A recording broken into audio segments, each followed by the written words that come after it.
সুপ্রিয় শিক্ষার্থীরা, আজকের উচ্চ মাধ্যমিক একাদশ শ্রেণীর পদার্থবিজ্ঞান বিষয়ের অনলাইন ক্লাসে তোমাদের স্বাগত জানাচ্ছি। আমি Mohammad Shamsul Alam, assistant professor, physics, community dot college, Pabna. আজকে যদিও এই সময়ে তোমাদের ইশাদ স্যারের ক্লাস ছিল, তো আমি এই ক্লাসটা, আমার ক্লাস কতদিনে ইশাদ স্যার নিয়েছে, ওই সময় আমি এই স্যারের ক্লাসটা নিচ্ছি বিশেষ কারণবশত। আমি যতটুকু নিয়েছিলাম সেটা হচ্ছে আদর্শ গ্যাস এবং গ্যাসের গতিতত্ত্ব। গ্যাসের গতিতত্ত্বের যে ইকুয়েশনটা আছে, সেই ইকুয়েশনটা আমরা গত দিন ডিরাইভ করেছিলাম, প্রতিপাদন করেছিলাম। গ্যাসের গতিতত্ত্বের যে ইকুয়েশন ছিল সেটা ছিল হচ্ছে তোমার PV equal to 1/3 mc square. গ্যাসের গতিতত্ত্ব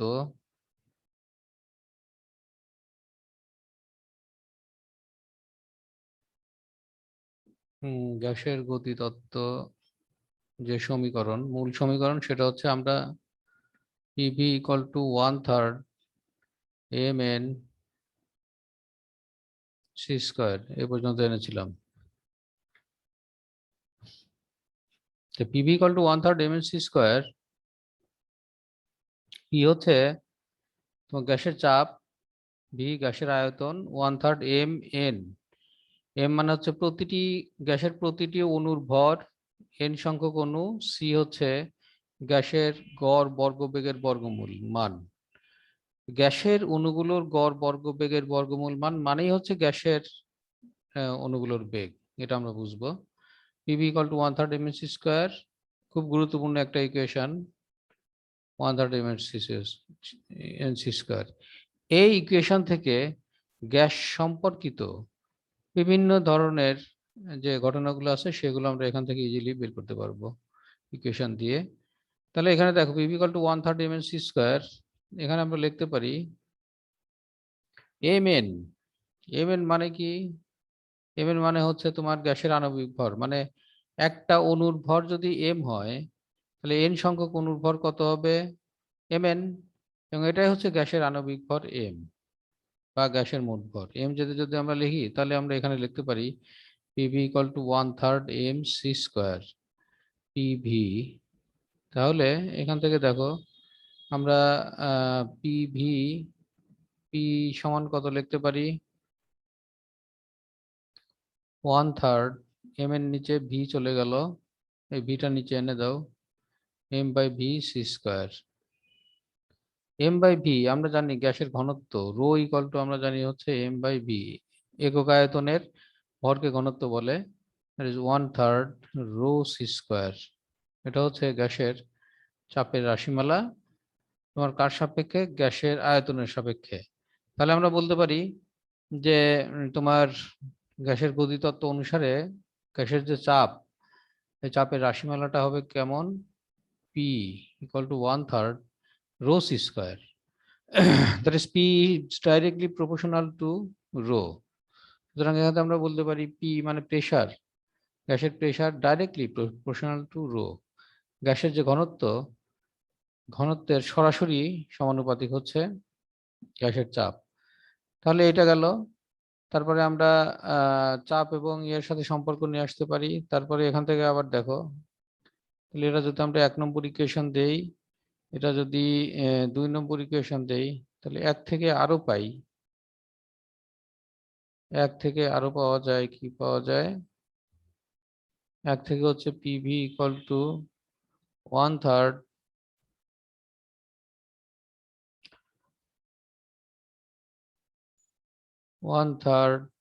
এমসি স্কোয়ার। এটা এম, এটা আমরা লিখতে পারি এমসি স্কোয়ার।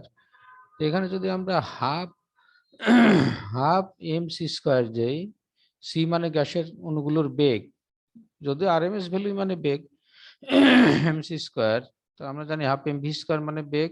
এখানে হাফ একটা নিলাম, আগে একটা 3 ছিল, উপরে 2 চলে যাবে, দ্যাট ইজ এখান থেকে আমরা বললাম 2/3 হাফ এমসি স্কোয়ার মানে হচ্ছে কাইনেটিক এনার্জি, গ্যাসের কাইনেটিক এনার্জি, মোট কাইনেটিক এনার্জি। আর আমরা জানি গ্যাসের টোটাল মোট শক্তি, গ্যাসের কোনো পোটেনশিয়াল এনার্জি নাই, সম্পূর্ণ শক্তি গতিশক্তি। তাহলে সেই ক্ষেত্রে আমরা এখানে লিখতে পারি PV equal to 2/3 KE বা PV equal to 2/3 E।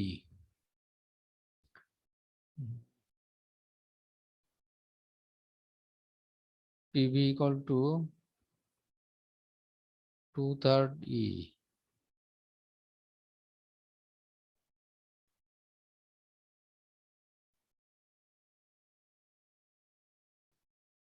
PV equal to আমরা লিখতে পারি 2/3 E। তাহলে এখান থেকে দেখো, এখান থেকে আমরা যদি ই বাই পিভি, ই এর মানটা আমরা বের করতে চাই, তাহলে তাহলে পিভি ইকুয়াল টু আমরা এখানে পেলাম 2/3 ই। তারপরে আবার আমরা লিখতে পারবো এখান থেকে ই, যদি টোটাল এনার্জি বের করতে চাই তাহলে আমাদের 3/2 পিভি, এটা আমরা বের করতে পারবো। দ্যাট ইজ টোটাল এনার্জি, ওই গ্যাসের টোটাল এনার্জিটা কত হবে বা সম্পূর্ণ গতিশক্তি কত হবে, চাপ আয়তনের 3/4। এটা একটা গেল। তাহলে এটাও আমরা লিখতে পারি যে প্রতি আয়তনে মোট শক্তি কত, এটা আমরা লিখতে পারি। তাহলে এখান থেকে দেখো আরেকটা জিনিস করা যায়, PV equal to 1/3, P equal to 1/3 rho C square, এটা আমরা পেলাম।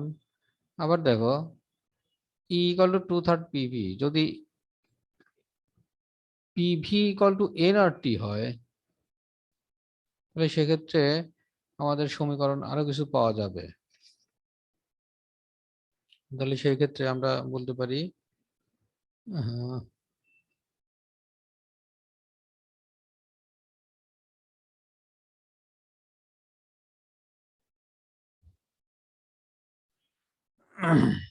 পিভি, আমরা জানি 1 মোল গ্যাসের ক্ষেত্রে পিভি ইকুয়াল টু কত, এনআরটি।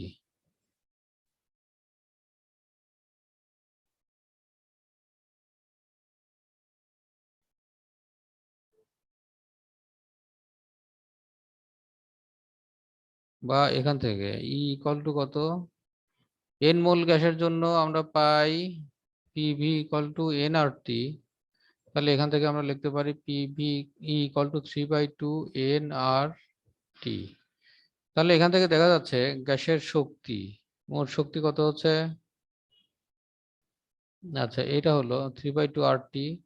আবার এখান থেকে আমরা একটা জিনিস পাই, সেটা হচ্ছে ই, ই মানে হচ্ছে মোট শক্তি 1/3 half M C square equal to হচ্ছে 3/2 এনআরটি, এটা হলো।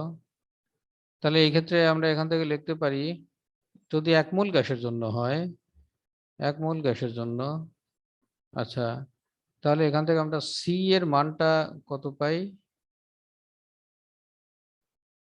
হাফ হাফ কেটে গেল, সি এর মানটা পাই হচ্ছে NRT divided by M root over.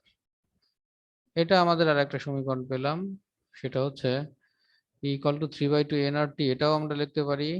তাহলে এখান থেকে দেখো, এখান থেকে আমরা পাচ্ছি গ্যাসের শক্তি কার সমানুপাতিক, তাপমাত্রার সমানুপাতিক। তাপমাত্রা যত বাড়বে গ্যাসের শক্তি তত বাড়বে। আবার এখান থেকে দেখো গ্যাসের গতিশক্তি মানে গ্যাসের গড় বর্গবেগের বর্গমূল বা গ্যাসের অণুগুলোর বেগ, গড় বেগ মানে বেগ, এটা কার সমানুপাতিক, রুট ওভার টি, গ্যাসের তাপমাত্রার বর্গমূলের সমানুপাতিক। তাহলে আমরা যে আগে পড়ছিলাম যে গ্যাস তাপ যত বেশি দেওয়া যায় গ্যাসের মধ্যকার গতিশক্তি আরো বেশি বেড়ে যায়। এই জন্য এই যে এখান থেকে সেই প্রমাণটা পাওয়া গেল, ই সমানুপাতিক টি, আর হচ্ছে আমাদের গ্যাসের বেগটাও বর্গমূলের সমানুপাতিক হারে বাড়বে, কিন্তু শক্তি বাড়বে হচ্ছে গ্যাসের তাপমাত্রার সমানুপাতিক হারে বাড়বে। এখন আমরা যদি দুই প্রকারের, আচ্ছা এগুলো সি, গ্যাসের গড় বর্গমূলের বর্গমূল। এইখান থেকে দেখো P equal to 1/3 C square, এখান থেকে আমরা আবার আর একটা লিখতে পারি, পি ইকুয়াল টু আমরা ওখান থেকে জানি 1/3 রো সি স্কোয়ার। তাহলে এখান থেকে আমাদের সি এর মান কত বের হবে, 3p divided by rho root over. তাহলে গ্যাসের গড় বর্গবেগের বর্গমূলের মান দুইটা আমরা লিখতে পারি, একটা হচ্ছে এই মানটা লিখতে পারি, আর একটা মান লিখতে পারি হচ্ছে এইটা। এটা আমাদের একটু মনে রাখতে হবে। তাহলে গ্যাসের বর্গমূলের মান আমরা বর্গবেগের বর্গমূল মান সি আরএমএস, এটা মানে হচ্ছে গ্যাসের অণুগুলোর বেগ, √3p ডিভাইডেড বাই রো আর √n/RT, এক মোল গ্যাসের জন্য যদি আমরা বলি তাহলে RT ডিভাইডেড বাই m। এই ইকুয়েশনটা আমাদের একসাথে মনে রাখতে হবে। তাহলে গ্যাসের যে বেগ, অণুগুলোর বেগগুলো তাপমাত্রার উপর নির্ভর করে, তাপমাত্রা সরাসরি সমানুপাতিক, আর গ্যাসের ঘনত্বের বর্গমূলের ব্যস্তানুপাতিক। ঘনত্ব যত বেশি হবে গ্যাসের অণুগুলোর বেগ তত কমবে। এ দুটো খুব গুরুত্বপূর্ণ ইকুয়েশন। তাহলে এখান থেকে আমরা দেখো এই লেখচিত্র যদি অঙ্কন করি,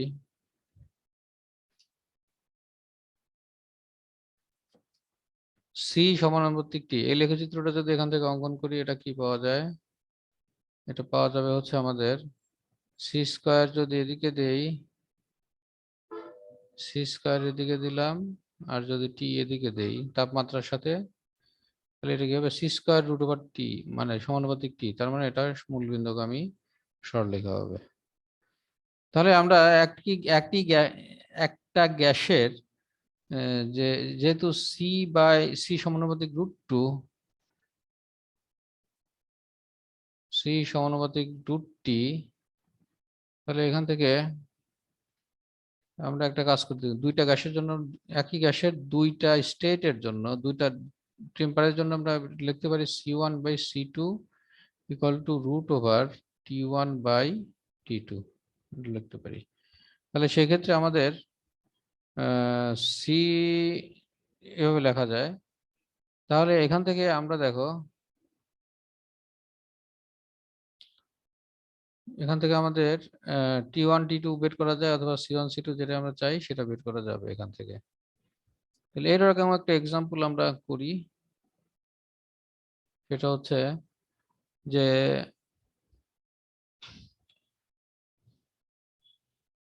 তাপমাত্রা কত গুণ হলে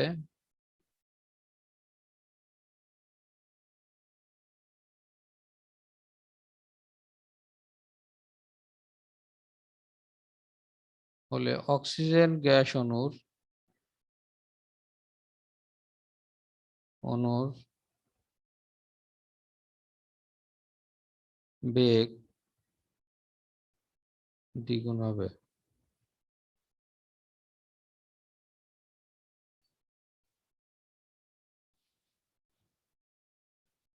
তাপমাত্রা কত গুণ হলে অক্সিজেন গ্যাসের বেগ, অণুর বেগ দ্বিগুণ হবে। আর গ্যাসের বেগ মানে সি, কত গুণ হলে, তাহলে তাপমাত্রার সাথে কার সম্পর্ক?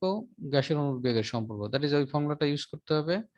তাহলে আমাদের চাইছে হচ্ছে গ্যাসের অণুর বেগ দ্বিগুণ হবে, তার মানে আমাদের গ্যাসের অণুর বেগ আগে C1 ছিল, আর এখন হবে কত? C2 equal to 2C। এটা হবে তাপমাত্রা কত গুণ হলে, T1 ছিল, T1 সমান T ছিল, আর এখন T2 সমান কত? T1 T, আর তাহলে T2 সমান হচ্ছে কত, এটা আমাদের বের করতে হবে। তাহলে এখান থেকে দেখো আমরা ওই যে ফর্মুলা দিয়ে ইউজ করতে পারবো, সেটা হচ্ছে C1/C2 √T1/T2। তাহলে এখান থেকে আমরা T1/T2 সমান C1/C2 হোল স্কয়ার, এটা করতে পারি। আর T2 এর মানটা কত হবে? সুতরাং T2 এটা ইকুয়াল টু হবে হচ্ছে C2/C1 হোল স্কয়ার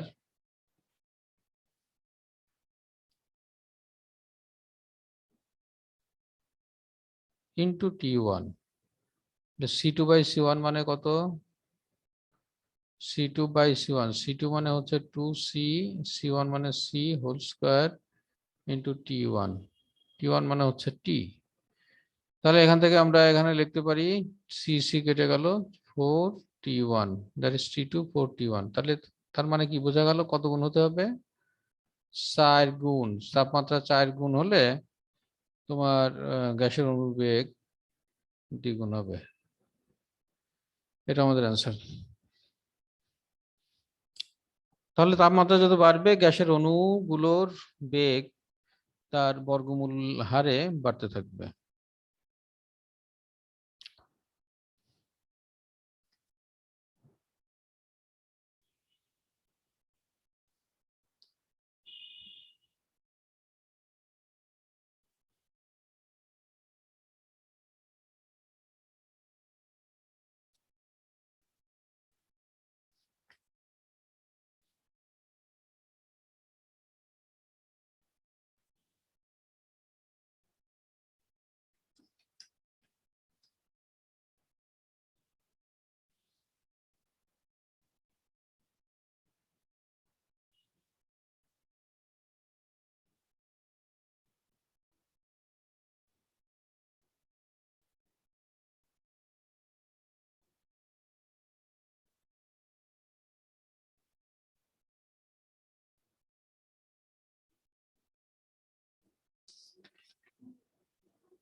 এখান থেকে আমরা আরো কিছু জিনিস জানতে পারি, সেটা হচ্ছে গ্যাসের অণুর গড় গতিশক্তিটা বের করতে পারি। গড় গতিশক্তি, গড় গতিশক্তিটা কত হবে?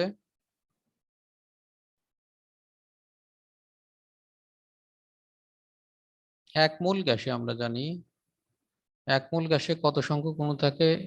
Na, মানে অ্যাভোগাড্রো সংখ্যক, অ্যাভোগাড্রো সংখ্যক অণু থাকে। এবং এই মান সমান সব গ্যাসের জন্য একই থাকে। প্রত্যেক গ্যাসের এক মোল পরিমাণের মধ্যে Na সংখ্যক অণু থাকে। Na মানে আমরা জানি 6.023 × 10⁻23 গ্যাসের অণুর সংখ্যা। তাহলে এক মোল গ্যাস যদি আমরা বিবেচনা করি, এক মোল গ্যাসের মধ্যে অণু আছে Na, তার মানে হচ্ছে তোমার 6.023 × 10⁻23 সংখ্যক এক মোল গ্যাসের মধ্যে। তাহলে গড় গতিশক্তি কত? তাহলে গড় গতিশক্তিকে আমরা লিখতে পারি হচ্ছে গড়, ই এর গড়, ওই মোট শক্তি তাকে কি দিয়ে ভাগ করতে হবে? এতগুলো গ্যাস, এক মোল গ্যাসের গতিশক্তি গড়, তার মানে যত সংখ্যক অণু আছে তাদের গড়। তাহলে এত সংখ্যক অণু আছে, দ্যাট ইজ n দিয়ে দিয়ে ভাগ হবে। তাহলে ই মানে কত? 3/2 RT পেয়েছিলাম আমরা এক মোল গ্যাসের, যেহেতু ডিভাইডেড বাই Na। এই যে এখানে আমরা নতুন একটা রাশি পেলাম, তার নাম হচ্ছে 3/2 R/Na পেলাম। তাহলে এখানে আমরা লিখতে পারবো 3/2 R/Na কে বলা হয় হচ্ছে বোলসম্যান ধ্রুবক, কাপ্পা টি। যেখানে কে কে বলা হয় হচ্ছে তোমার বোলসম্যান,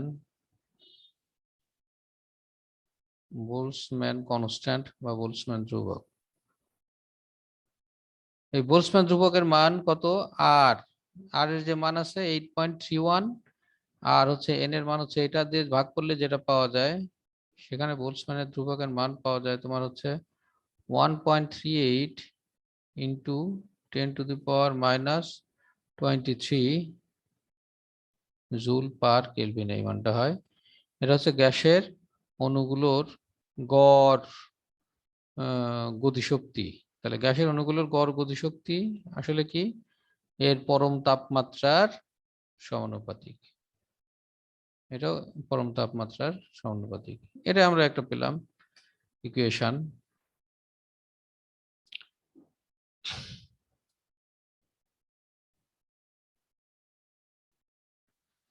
তাহলে এখান থেকে দেখো আমরা কিছু অঙ্ক করতে পারি। এক্সাম্পল 2,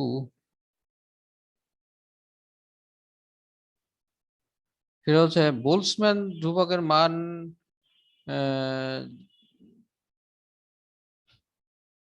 আমাদের জানা আছে 1.38 × 10⁻⁻23 জুল পার কেলভিন। 2 গ্রাম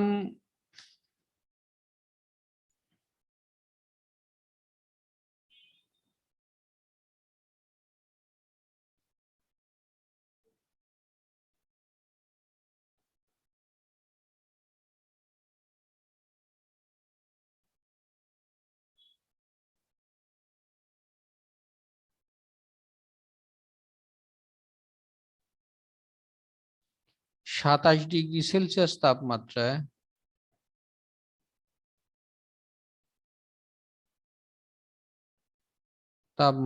10 গ্রাম অক্সিজেন গ্যাসের মোলার গতিশক্তি কত? মোলার গতিশক্তি সমান কত, এটা আমাদের চাইছে।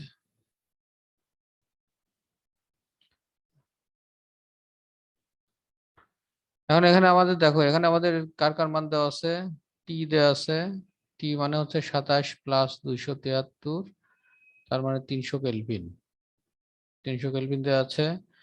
তারপরে অক্সিজেনের 10 গ্রাম দেওয়া আছে। তাহলে ছোট এম অক্সিজেনের ভর 10 গ্রাম দেওয়া আছে। আর তাহলে এখান থেকে আমাদের কি বের করতে হবে? অক্সিজেনের জন্য বড় এম কত? বড় এম হচ্ছে 32 গ্রাম। তাহলে 32 গ্রাম বড় এম অক্সিজেনের জন্য 32 গ্রাম। এখন আমরা এখান থেকে মোলার এন বের করে নিতে পারি। এন সমান কত? ছোট এম ডিভাইডেড বাই বড় এম, দুটাই গ্রাম যেহেতু অসুবিধা নাই। 10/32-এর মান যত হয় তত হবে। আর তোমার গতিশক্তি চাইছে, মোলার গতিশক্তি, দ্যাট ইজ গতিশক্তি মানে টোটাল এনার্জি বা কাইনেটিক এনার্জি। তাহলে সেক্ষেত্রে আমরা সলিউশনে এখানে লিখতে পারি কি, দেখো এনআরটি 3/2, আমাদের মোট গতিশক্তি আমরা জানি কত, 3/2 এন আর টি। তাহলে এখানে আমরা লিখতে পারি 3/2, এন মানে হচ্ছে 10/32, আর মানে 8.31 জুল পার মোল পার কেলভিন, টি মানে হচ্ছে 300। এটা যদি আমরা ক্যালকুলেশন করি তাহলে আমাদের দাঁড়ায় হচ্ছে 1168.59 জুল। তাহলে এখানে আমরা 27 ডিগ্রি সেলসিয়াস তাপমাত্রায় 10 গ্রাম অক্সিজেনের মোলার গতিশক্তি পেলাম।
আর একটা এক্সাম্পল আমরা করি, সেটা হচ্ছে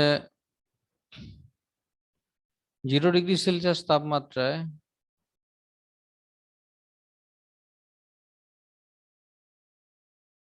একটি পাত্রে অক্সিজেন গ্যাস আছে।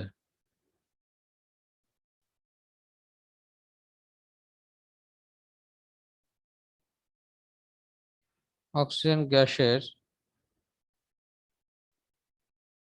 মূল গড় সি মূল গড় বর্গবেগের মান কত? তাহলে এখান থেকে আমরা লিখতে পারি তাপমাত্রা যেহেতু দেওয়া আছে আর আমরা তাপমাত্রার সাথে একটা সিআরএমএস এর একটা সম্পর্ক জানি, তাহলে তাপমাত্রা টি ইকুয়াল টু কত দেওয়া আছে, 0 ডিগ্রি সেলসিয়াস, মানে 0 ডিগ্রি সেলসিয়াস ইকুয়াল টু 273 পরম তাপমাত্রা নিতে হবে কেলভিন। অক্সিজেন গ্যাস, গ্যাসের সিআরএমএস চেয়েছে,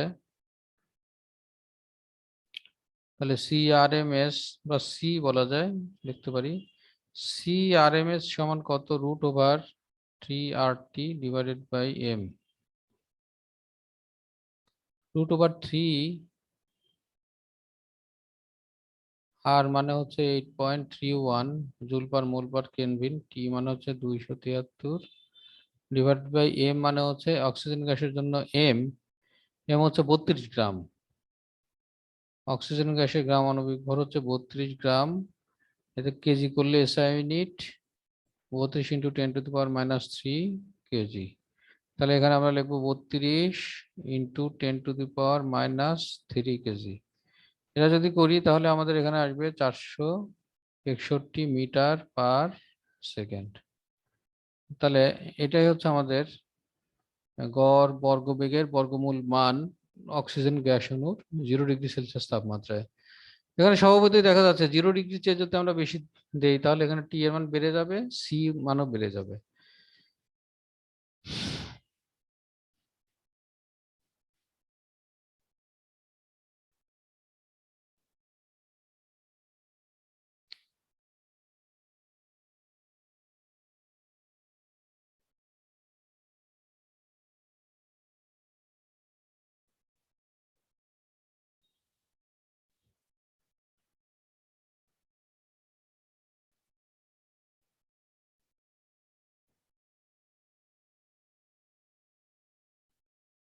এক্সাম্পল 4 হচ্ছে স্বাভাবিক তাপমাত্রা ও চাপে, দ্যাট ইজ এনটিপি তে নাইট্রোজেনের ঘনত্ব, নাইট্রোজেন গ্যাসের ঘনত্ব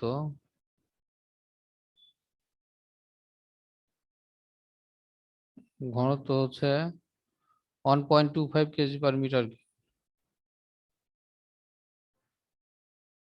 কিউব যদি হয় তাহলে তার সিআরএমএস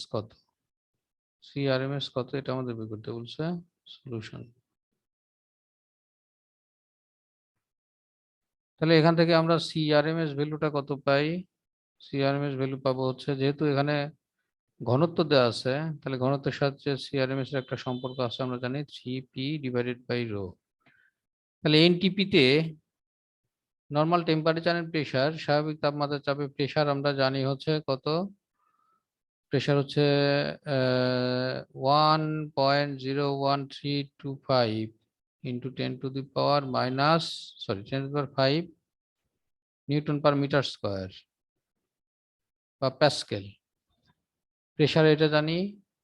আর হচ্ছে টেম্পারেচার আমরা জানি, টেম্পারেচার অবশ্য আমাদের দরকার নেই, রো এর মানটা দেওয়া আছে 1.25 কেজি পার মিটার কিউব। তাহলে এখানে আমাদের বলছে সিআরএমএস সমান কত, তাহলে এখান থেকে √3p, 3p মানে হচ্ছে আমাদের 1.01325 ইন্টু 10⁻⁵ ডিভাইডেড বাই রো মানে হচ্ছে 1.25, এটা সমান কত হয়, এটা সমান হচ্ছে 493 মিটার পার সেকেন্ড সিআরএমএস।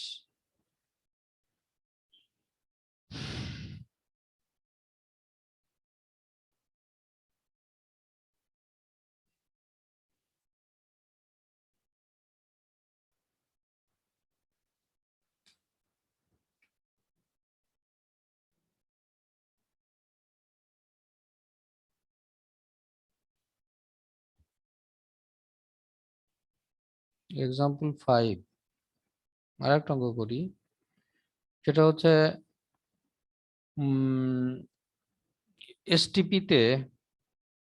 এসটিপিতে 2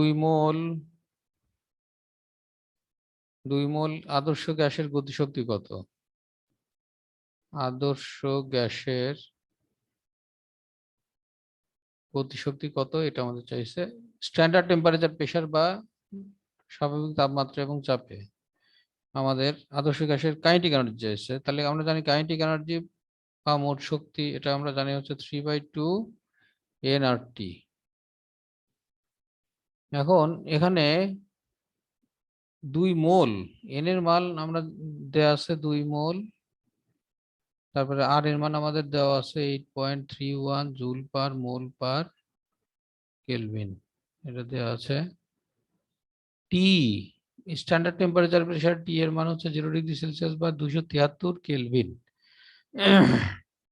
তাহলে এই মানগুলো বসিয়ে দিলেই আমাদের মোট শক্তি বা মোট গতিশক্তিটা পাওয়া যাচ্ছে।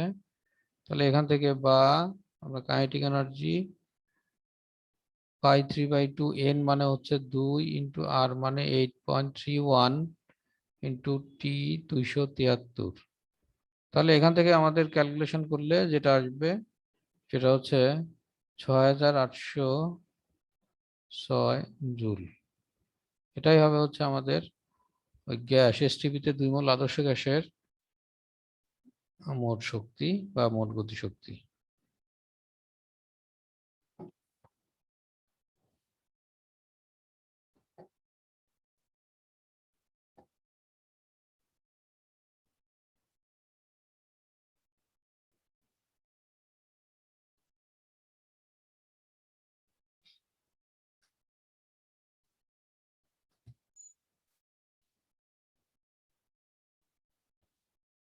আর একটা এক্সাম্পল করি, এক্সাম্পল 5, এক্সাম্পল 6।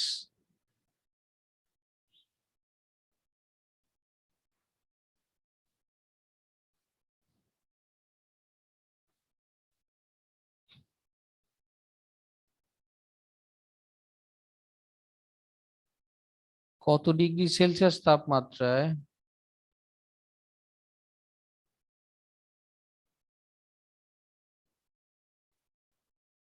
সেলসিয়াস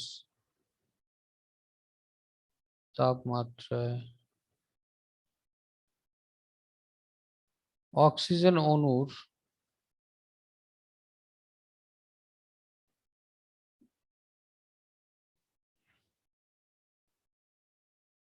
সিআরএমএস মূল গড় বর্গবেগ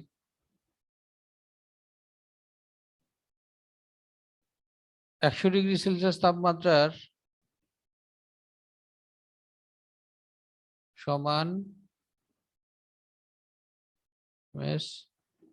100°C তাপমাত্রার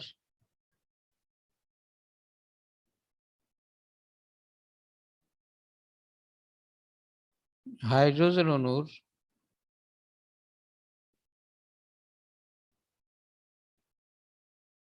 মূল গড় বর্গবেগ এর সমান হবে।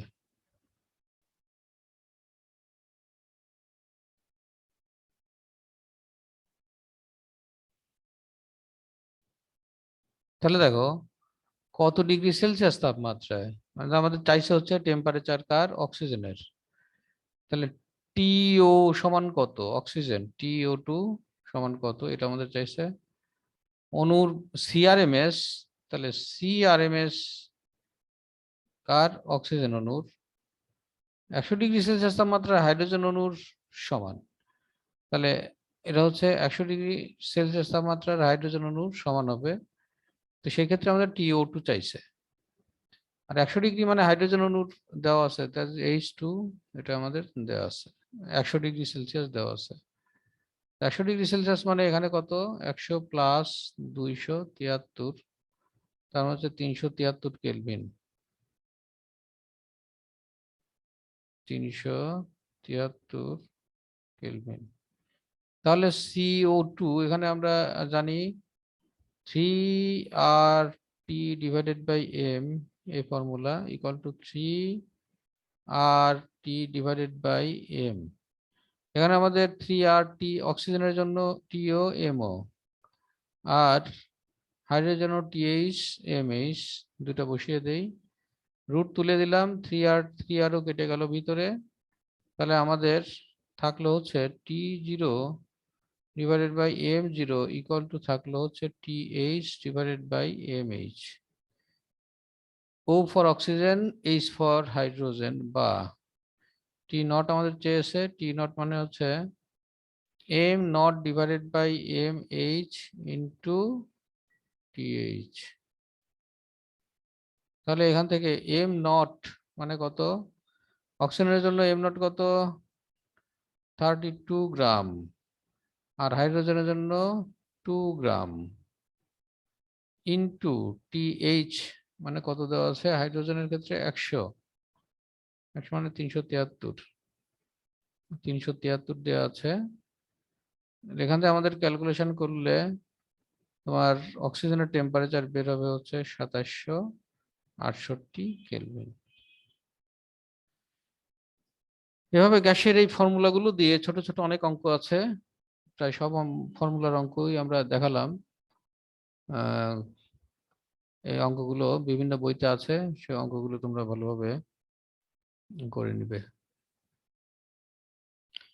তো সুপ্রিয় শিক্ষার্থীরা, আজকের মতো এখানেই শেষ করছি। সবাই সাবধানে থেকো, সতর্ক থেকো। দেখা হবে ইনশাল্লাহ সামনের দিনে। সে পর্যন্ত ভালো থাকো। আল্লাহ হাফেজ।